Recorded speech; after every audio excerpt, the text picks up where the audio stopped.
Dr. Janez Potočnik, you are the chairman for the Forum for the Future of Agriculture. You're also the chairman of the RISE Foundation and a long-time leader and ally here on our 18th year. So this is a coming of age for the Forum, potentially. Are we all grown up? Yeah, that was very nice beginning. Actually, yesterday on the dinner, I said I have not maybe the best news for you because we are so long already together. Now I have to announce, like every good politician, that I will stay with you also in the near future.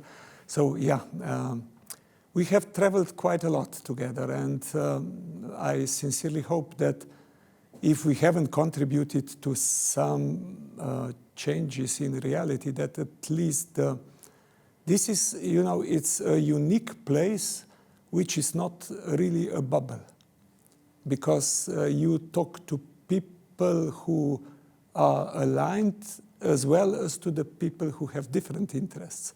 And I think that's actually the major advantage of the Forum.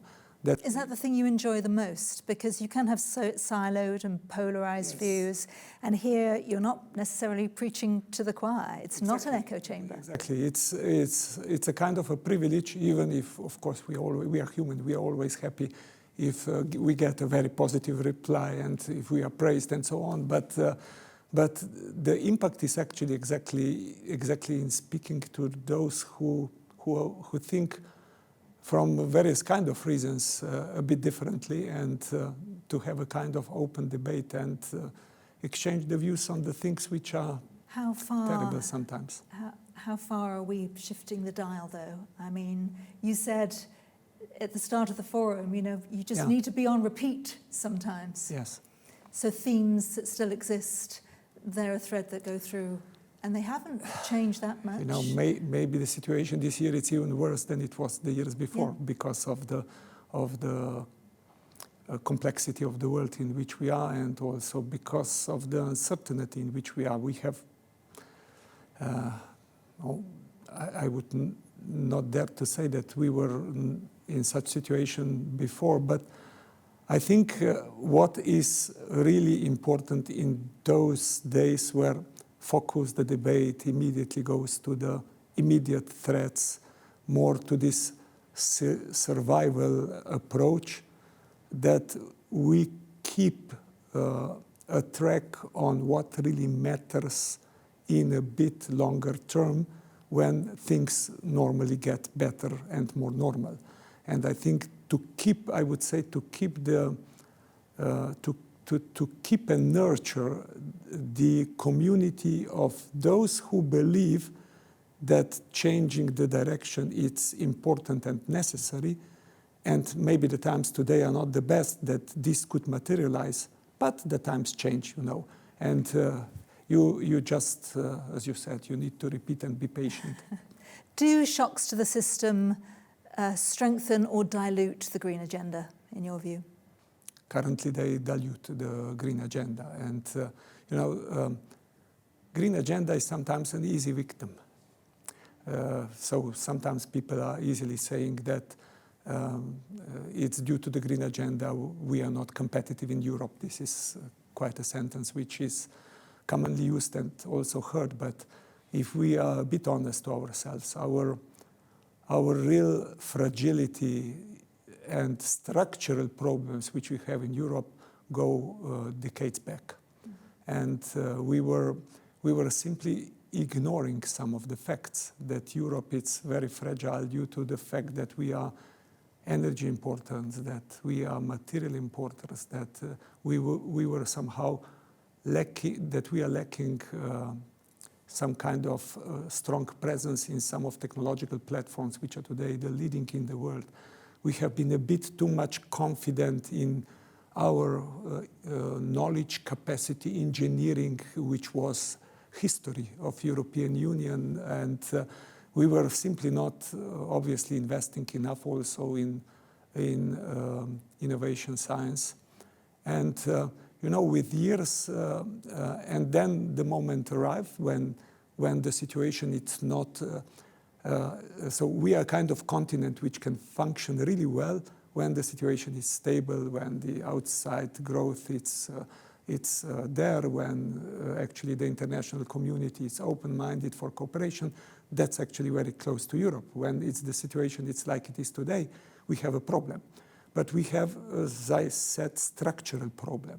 And with more growth, more trade, more markets and so on, structural problem will not disappear. And structural problem is connected with the lack of energy resources, lack of material resources. It's connected with the lack of some technological platforms. So one of my colleagues actually, Hans Stegmann, the chief economist of Triodos Bank, actually very nicely said that this is not now moral question anymore.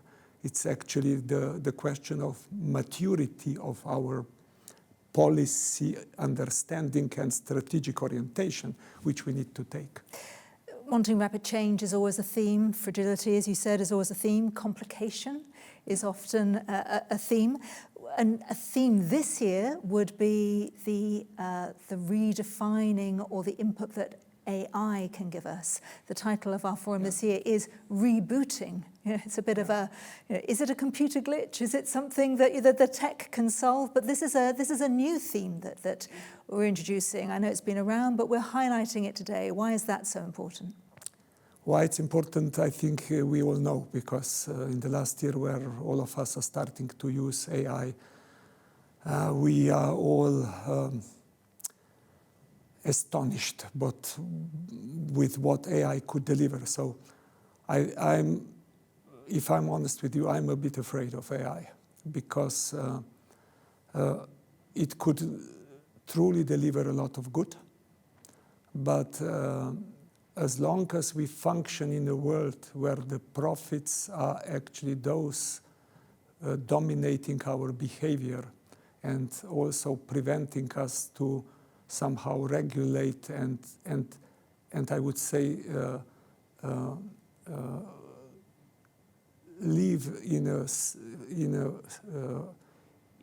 a space which is safe, I think we might have the problem with AI because the interest, the power behind, there has been many technological revolutions, but there was nothing similar to AI. No. And our internet-connected world, you talked about that today, is so interconnected. It's, think about sovereignty. Yes, AI it's really powerful, and on the other hand, we also know that it's extremely water and energy consuming. It's not green.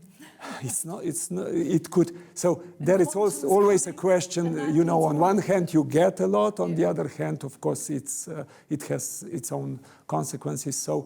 So my plea would be, let's use AI wisely because it has many potential, but it is most serious challenge to the humanity for the future. But part of the conversation on the panel, I know, will be that actually data will be that second crop. You know, there can be opportunity rather than an existential threat. Data are definitely the thing on which we can, on which we could base much more science-based and deeper analyzed decisions, and that's what AI will offer us. How we will use that smartly, that's basically on us. And I think that that is an opportunity which absolutely we have heard in the room already before we have actually discussed the AI, that opportunity of more data, of more connecting data, of bigger capacities of which AI is providing. It's enormous opportunity for individual farmer as well as for anybody in the food chain to actually benefit from that, how to direct and how to steer the future developments. But as I said, profit motive, it's a serious thing which might drive also the AI developments, and I sincerely hope we will be able to